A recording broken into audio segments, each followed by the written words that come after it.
Hello, welcome to English 3, Quest 2, Media Literacy and Analysis of Visuals. You should have already viewed the video on ADHD.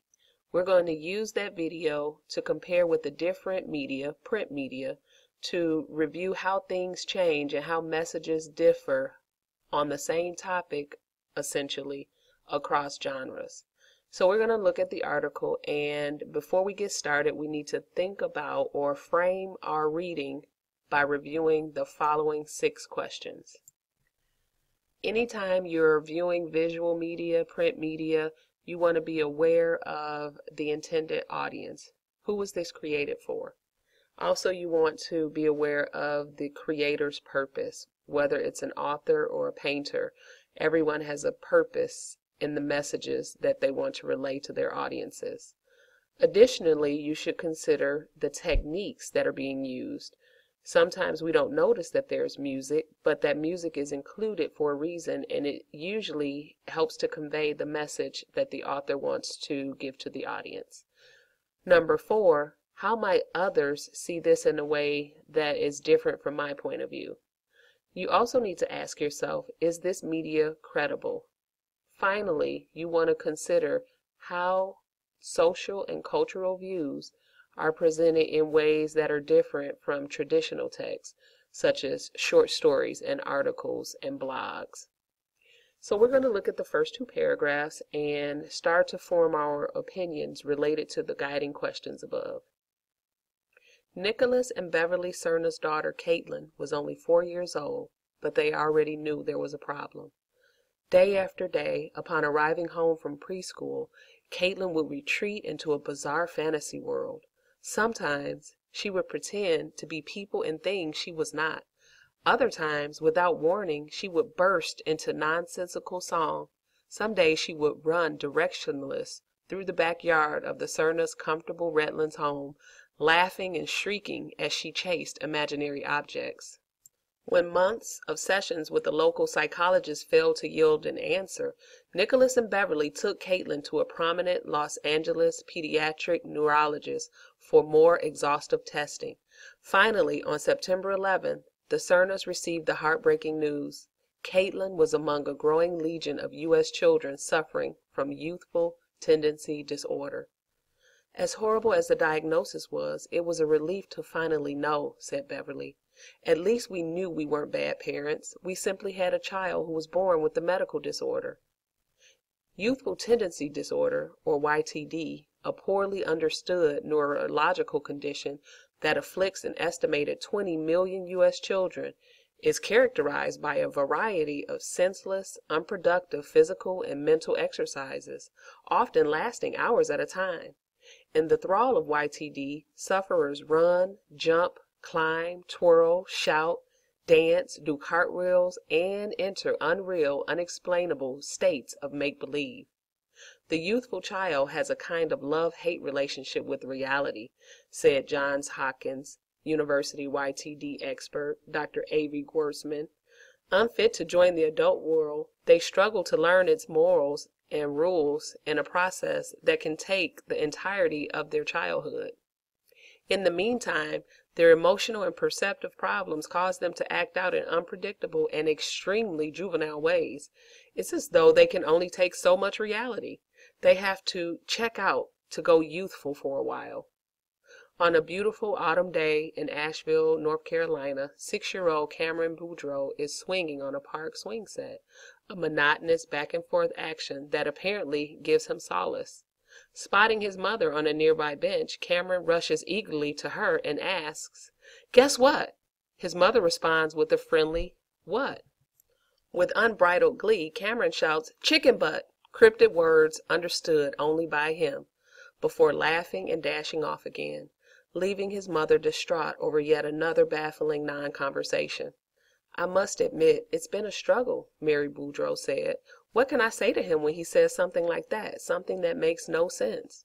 Or when he runs through the house yelling while I'm trying to balance the checkbook? You can't just say, 'Please, Cameron, don't have a disorder for just a few minutes so I can concentrate.'" Cameron's psychological problems run even deeper. He can name every one of his beloved imaginary Pokemon characters, but the plain realities of the actual world he inhabits are an enigma. Ask Cameron the name of the real-life city councilman sponsoring the referendum to renovate the park just across the street from his house, a park he plays in daily, and he draws a blank. According to Dr. Dinesh Agarwal, director of child psychiatry at NYU Medical Center, such disconnectedness from reality is a coping mechanism for YTD sufferers. The youthful child is born into a world he or she does not fully understand, Agarwal said.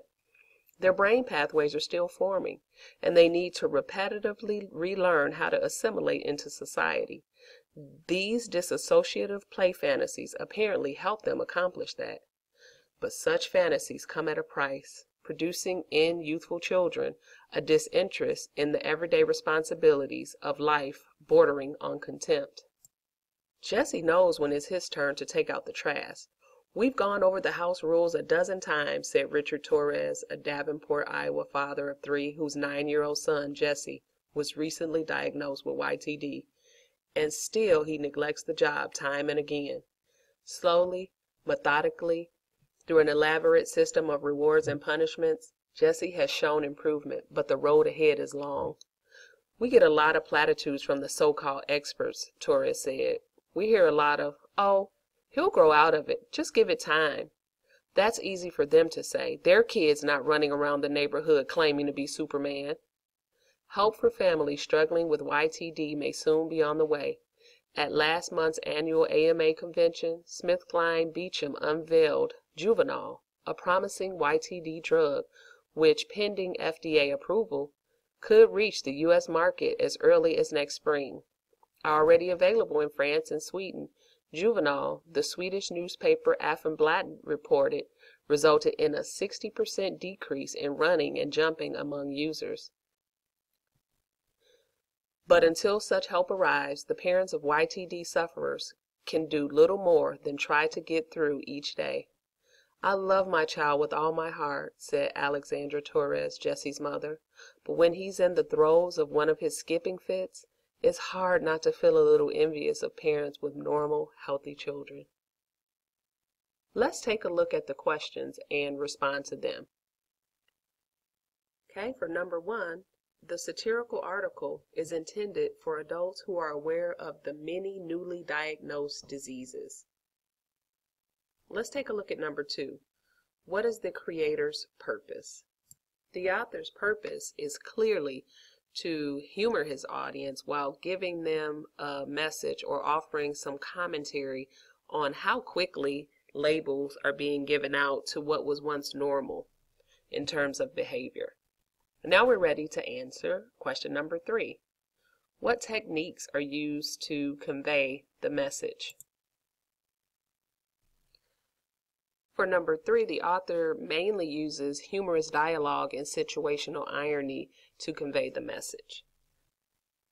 Number 4, how might others see this in a way that differs from my point of view?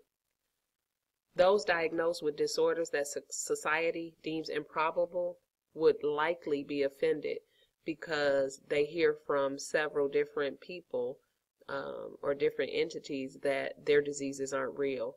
So seeing a disease being poked fun at wouldn't necessarily be funny to them. Okay, let's look at number 5. Is this media credible?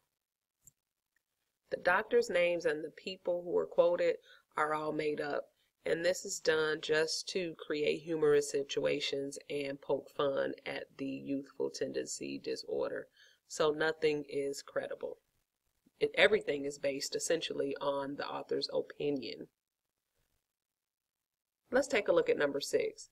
How are the social and cultural views presented in ways that are different from traditional texts, like articles and blogs?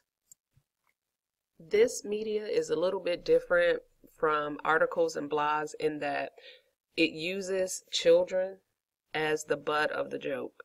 So these children have a pretend disease, and usually society frowns on that. Blogs and newspapers would generally use facts and research to make straightforward claims. about adults and children with behavioral diseases. So that's how this particular media is different from a traditional text in terms of social views. You have now finished one of the parts of the media literacy and visual analysis quest. Thank you for your time.